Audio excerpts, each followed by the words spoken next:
இந்தியாவில் இருக்கிற most haunted பிளேஸ்ல இன்னுமே இருக்கிற ஒரு பிளேஸை பத்தி நம்ம இன்னைக்கு பார்க்க போறோம். அது எங்க இருக்கு அப்படின்னா ஹைதராபாத்ல குண்டன் பாக் அப்படிங்கிற ஒரு ஏரியால தான் அந்த ஹாண்டடான வீடு இருக்கு. அதுக்கு பின்னாடி நிறைய பேர் நிறைய ஸ்டோரி சொல்றாங்க. ஆனா அதோட உண்மையான ஸ்டோரியை இப்ப நம்ம பார்க்க போறோம். ஸோ முடிஞ்ச வரைய நிறைய பேர் நிறைய ஸ்டோரியை நிறைய விதமா சொல்லியிருக்காங்க. அதுல ஓரளவு எது உண்மையோ அதை நான் உங்கள்கிட்ட இப்போ சொல்ல போறேன். So sit back, relax and enjoy. Kundan Bagh அப்படிங்கிற அந்த ஏரியால இருக்கிற அந்த ஒரு ஹாண்டட் பிளேஸ் இதுக்கு முன்னாடி, அதாவது பல வருஷத்துக்கு முன்னாடி ஒரே ஒரு ஃபேமிலி இருந்திருக்காங்க. அதுக்கப்புறம் அவங்க அந்த வீடை இன்னொருத்தவங்கள்ட்ட, அதாவது ஒரே ஒருத்தர் சிங்கிள் மேன் மட்டும் அந்த வீடை வாங்கியிருக்காரு. அவர் வாங்கினதுக்கப்புறம் அவர் ஒரு வயசானவர். அவர் வாங்கினதுக்கப்புறம் அவர் கொஞ்ச நாள்ல இறந்துடுறாரு. அதுக்கப்புறம் அந்த வீட்டை ஒரு பெண்மணி வாங்கியிருக்காங்க. அவங்களுக்கு 2 குழந்தைங்க, 2மே பெண் குழந்தைங்க. மொத்தமாக அவங்க 3 பேருமே அந்த வீட்டில் தான் குடியேறாங்க. அவங்களுமே ஒரு பணக்கார ஃபேமிலி தான். அந்த ஏரியாவை சுற்றி உள்ள எல்லா பேருமே பணக்காரவங்க தான். பணக்காரங்க இருக்கிற ஏரியாவில் மோஸ்ட்லி யாருமே வெளியவே வரமாட்டாங்க. அதே மாதிரி தான் அந்த ஏரியாவில் எல்லாருமே இருந்தாங்க. அப்படி யாருமே வெளியவே வராத அந்த ஏரியாவில் அந்த ஒரு வீட்டில் சுற்றி உள்ள மக்கள்லாம் இந்த 3 பேர் குடி வந்ததுக்கப்புறம் நிறைய விஷயத்த நோட்டீஸ் பண்ணுறாங்க. என்ன அப்படின்னு பார்த்தீங்கன்னா, காலையிலேருந்து சாயங்காலம் வரைய அந்த வீட்டிலேருந்து யாருமே வெளியே வர மாட்டாங்களாம். நைட்டு பால்கனியில் பார்த்தா அவங்க 3 பேரும் மெழுகுவர்த்தியை பிடிச்சிக்கிட்டு ஏதோ பண்ணிக்கிட்டு இருப்பாங்க அப்படின்னு அக்கம் பக்கத்தில் உள்ள ஒரு சிலர் சொல்கிறாங்க. அது எதனால் அப்படின்னு அவங்களுக்கும் தெரியலை. மெழுகுவர்த்தியை பிடிச்சிக்கிட்டு பால்கனியில் நிற்பாங்க. இப்படியே மேலே பார்த்த மணியை நிற்பாங்க. திடீர்னு பால்கனியில் நடப்பாங்க மெழுகுவர்த்தியை கையில் வச்சுக்கிட்டே அப்படின்னு சுற்றி உள்ளவங்க சொல்கிறாங்க. அப்படியே சில நாள், சில வாரமாக மாறுது, சில வாரங்கள், சில மாதங்களாக மாறுது. அப்படியே போய்கிட்டு இருக்கிறப்ப சடனாக சுற்றி உள்ளவங்களாம் ஒரு விஷயத்தை நோட்டீஸ் பண்ண ஆரம்பிக்கிறாங்க. அந்த வீட்டிலேருந்து யாருமே வெளியே வரவே இல்லை. அதுக்கப்புறம் வித்தின் 1 இல்லை 2 நாளைக்கு அடுத்து அந்த வீட்டை நல்லா நோட்டமிட்டு இருந்த ஒரு திருடன் அந்த வீட்டுக்குள்ளே ஏறி குதிச்சு போகிறான். அவனுக்கு தெரியாது உள்ளே எல்லாம் நடக்குது, இப்படிலாம் இருக்காங்க அப்படின்னு. அவன் உள்ளே போனது அந்த வீட்டில் இருக்கிற நகை பணம் எல்லாத்தையும் கொள்ளையடிச்சிட்டு வர்றதுக்கு. அவன் போய் கொள்ளையடிக்கலாம் போய் எல்லாத்தையும் எடுத்துட்டு லாஸ்ட்டில் ஒரே ஒரு ரூம், அந்த ரூமை போய் திறக்கிறான். அவனுக்கே பெரிய சாக்கு. என்ன அப்படின்னு பார்த்தீங்கன்னா, அந்த வீட்டில் அந்த 3 பேருமே இறந்து போய் பெட்டில் படுத்து கிடக்காங்க. இதை பார்த்து அந்த திருடன் பயங்கரமாக ஷாக்காகி அப்படியே நேராக போய் போலீஸ் ஸ்டேஷனில் போய் சொல்கிறான், இந்த மாதிரி 3 பேர் இறந்துக்கிறாங்க அப்படின்னு. போலீஸ்காரங்களும் இவன் சொன்னதை கேட்டு இவன் தான் இந்த கொலை பண்ணியிருக்கான் அப்படின்னு நினச்சி இவனையும் கூட்டிகிட்டு அந்த ஸ்பாட்டுக்கு போகிறாங்க. ஸ்பாட்டுக்கு போய் அந்த பாடியெல்லாம் எடுத்துகிட்டு வீடெல்லாம் சுற்றி பார்க்குறாங்க. வீடு யூஸ் பண்ணதுக்கு அடையாளமாகவே இல்லை. ஏன்னா ரொம்ப மாதமாக நம்ம ஒரு வீடை யூஸ் பண்ணாமல் வச்சுருந்தா எப்படி இருக்குமோ அந்த மாதிரி தான் அந்த வீடு இருந்திருக்கு. அதுக்கப்புறம் அந்த பாடியை அட்டாப்சி ரிப்போர்ட்டில் கொடுத்துட்டு ரிப்போர்ட் வந்ததுக்கப்புறம் தான் எல்லாத்துக்கும் இன்னொரு பயங்கரமான அதிர்ச்சி. ஏன்னா அவங்க பாடி இறந்து போய் 3-4 மாதத்துக்கு மேலேயே இருக்கும் அப்படின்னு சொல்லியிருக்காங்க. இதை கேட்ட உடனே போலீஸ்காரங்களுமே பயங்கரமாக ஷாக் ஆகிட்டாங்க. என்னடா இது இறந்து 3 மாதம் ஆச்சா அப்படின்னு சொல்லிட்டு போலீஸ்காரங்களும் அந்த ஏரியாவில் உள்ள சுற்றி முற்றி பக்கத்தில் உள்ளவங்கள்ட்டெல்லாம் கேட்குறாங்க. அவங்களாம் என்ன சொல்கிறாங்க அப்படின்னு பார்த்தீங்கன்னா, நான் லாஸ்ட் ஒரு 3 நாளைக்கு முன்னாடி கூட அவங்கள பார்த்தேன், பால்கனியில் நின்று மெழுகுவத்தி வச்சு ஏதோ பண்ணிக்கிட்டு இருந்தாங்க அப்படின்னு ஒரு சில பேர் சொல்கிறாங்க. அப்படின்னா அட்டாப்சி ரிப்போர்ட்டில் 3 மாதத்துக்கு முன்னாடி அவங்க இறந்துட்டாங்கன்னு வர்றது, அதுதான் இங்கே மிகப்பெரிய அதிர்ச்சியாக இருக்குது. மேபி அப்போ அவங்க பார்த்தது உண்மையிலே அவங்க தானா, இல்லை அவங்களுடைய ஆத்மாவா? இந்த விஷயம் தெரிஞ்சு அந்த ஏரியா இல்லை, அந்த ஊர் முழுக்க பயங்கரமாக அந்த விஷயம் பரவ ஆரம்பிக்குது. அதுக்கப்புறம் அந்த வீட்டை எல்லாரும் பயங்கரமான ஒரு அமானுஷமான வீடாக தான் பார்க்க ஆரம்பித்தாங்க.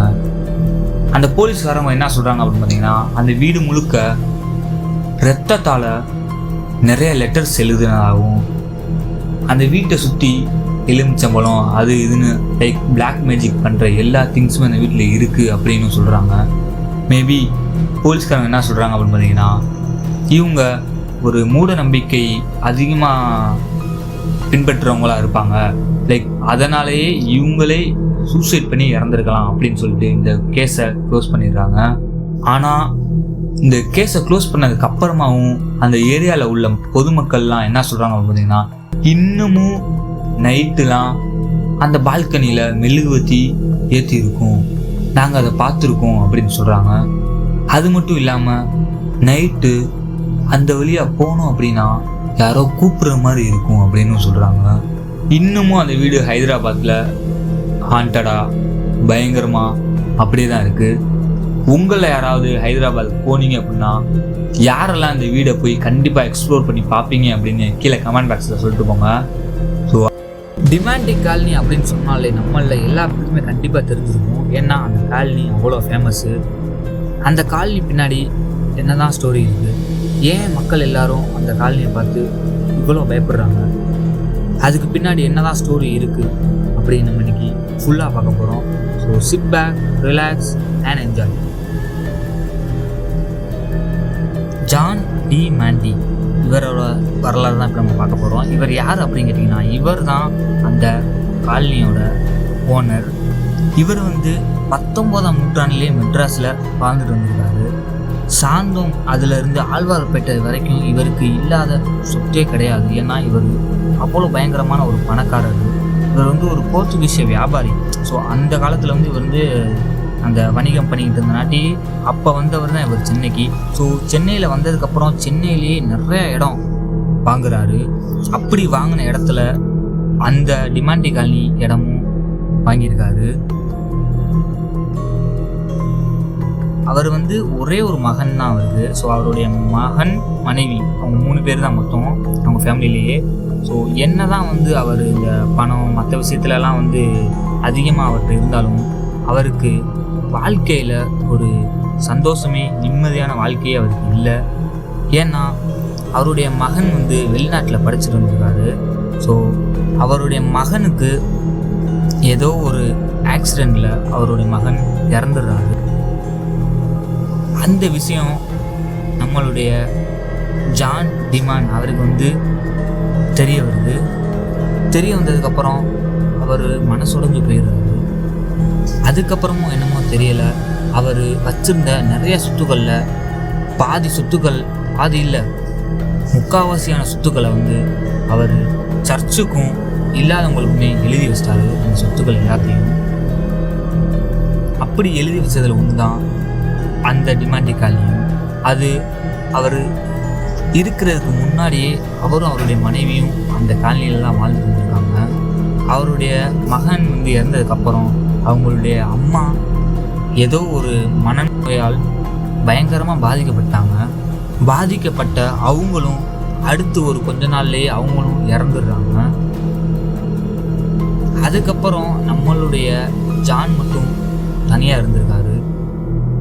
அதுக்கப்புறம் அவரும் சில காரணங்களால் அவரும் இறந்துடுறாரு.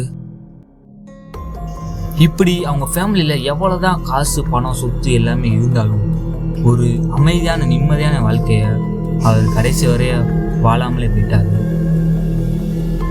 அப்படி போனதோ என்னமோ தெரியல, அவருடைய ஆன்மா இன்னும் அந்த காலனியில் சுற்றிக்கிட்டு வருது அப்படின்னு அங்கே உள்ள லோக்கல் மக்கள் எல்லாரும் சொல்லிக்கிட்டு இருக்காங்க. அப்படி நிறைய பேர் என்ன சொல்கிறாங்க அப்படின்னு பார்த்தீங்கன்னா, நாங்கள் அந்த தெரு வழியாக போய்கிட்டு இருக்கையில் அவரை மாதிரியே ஒரு வயசான மனிதன் அந்த வீட்டு வாசலில் ஒரு சேர் போட்டு உட்கார்ந்துருப்பாரு, அவரை நாங்கள் பார்த்துருக்கோம் அப்படின்னு சொல்கிறாங்க.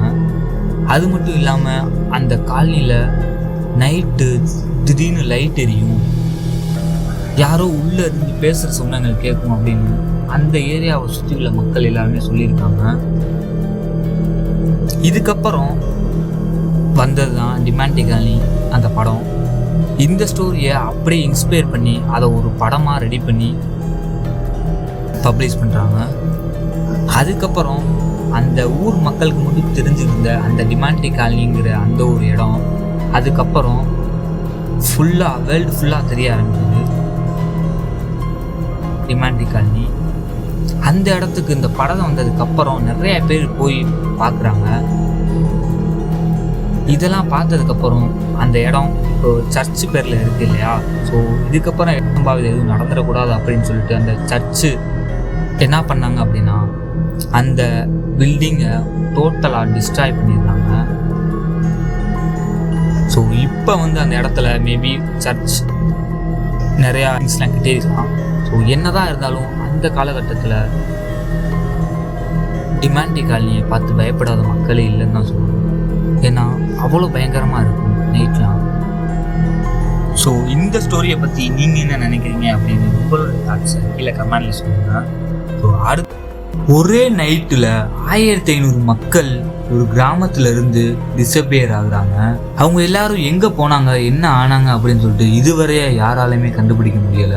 இன்னைக்கு நம்ம பார்க்க போற ஸ்டோரி ராஜஸ்தான்ல உள்ள ஒரு குல்தாரா அப்படிங்கிற ஒரு வில்லேஜ் இன்னுமே ஒரு பயங்கரமான ஹாண்டடான பிளேஸ்ல தான் இருக்கு. ஸோ இந்தியாவில் இருக்கிற டாப் 10 மோஸ்ட் ஹாண்டட் பிளேஸில் கண்டிப்பாக குல்தாரா வில்லேஜ் டாப் 5க்குள்ளே வந்துடும். ஏன்னா அப்பேற்பட்ட பயங்கரமான மர்மங்கள், அது மட்டும் இல்லாமல் அமானுஷமான விஷயங்கள் நிறைந்த ஒரு பிளேஸ் தான் இந்த குல்தாரா வில்லேஜ்.